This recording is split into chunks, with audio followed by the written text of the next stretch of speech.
Mardi 14 juin 2023, l'auteur Norman Barogelli sortait en librairie France Gall l'intégrale, l'histoire de tous ces disques, édition EPA. Le livre, que Télé Loisirs a pu lire, revient sur la rencontre, pas tout à fait par hasard, entre la jeune chanteuse et Michel Berger. Les années suivant sa mort, son avis m'a terriblement manqué car nous faisions et décidions tout à deux. L'idée que notre dialogue se soit arrêté m'a très longtemps été insupportable.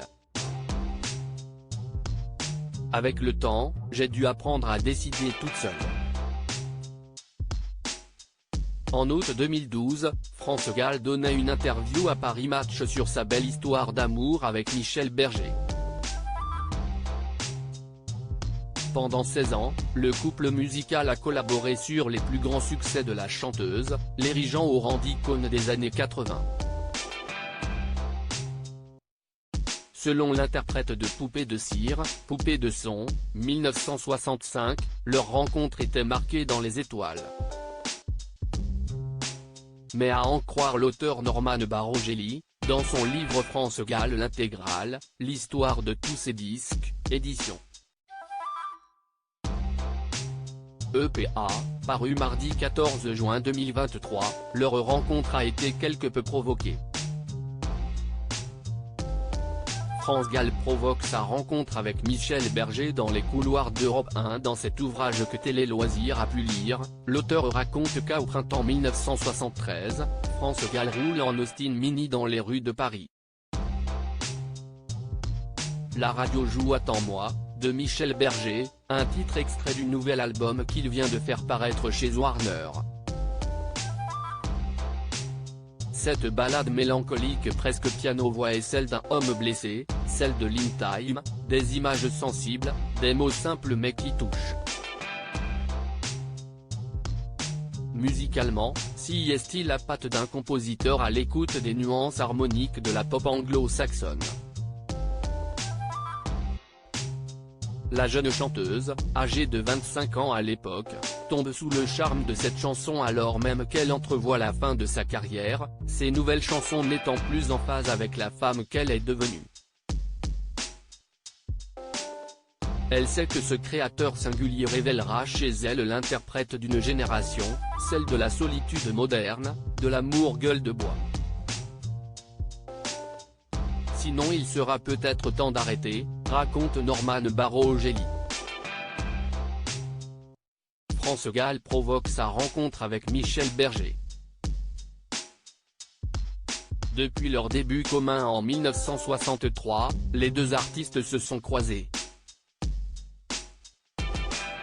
Mais si est-il l'invitation de Jacques Ourevitch au printemps 1973 pour l'émission 5,6,7 sur Europe N degré 1 qui permet leur retrouvaille, explique-t-il. Je n'ai jamais demandé à Michel d'écrire pour moi. Quand France Gall veut mettre fin à une rumeur persistante sur sa collaboration avec Michel Berger en 2015, France Gall raconte, on se rencontre dans un couloir de radio. On se parle, on s'échange nos téléphones. Un jour je vais chez lui pour lui faire écouter le travail que j'ai fait avec ma maison de disques. Il me dit que si est nul. Très vite, Michel se met au piano, car il est en train d'enregistrer un album pour lui, Chanson pour une fan, écrit l'auteur de France Gall l'intégrale, l'histoire de tous ces disques. Puis d'ajouter, malgré ce jugement tranché sur ses dernières chansons, Gall ne s'est pas laissé démonter et assure Berger de l'évidence de leur complicité artistique. Elle multiplie ensuite les rendez-vous afin de le convaincre d'écrire pour elle, ou plutôt de lui offrir une chanson qu'il se réserve, la déclaration d'amour. Le titre, explicite, scelle le couple Berger-Gall à la ville comme à la scène.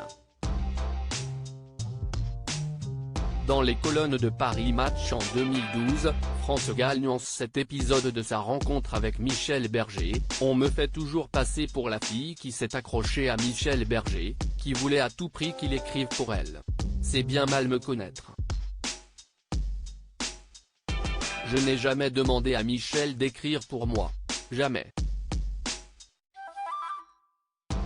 Pour autant, la rencontre entre les deux artistes paraît être une évidence.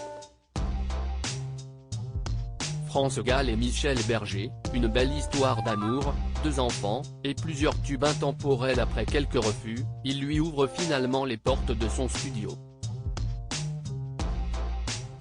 Ensemble, ils travailleront sur plusieurs albums et donneront naissance à plusieurs tubes, parmi lesquels Ça balance pas mal à Paris, 1976, Si, Maman Si, 1977, l'emblématique Il jouait du piano debout, 1980, ou encore Ella, 1987.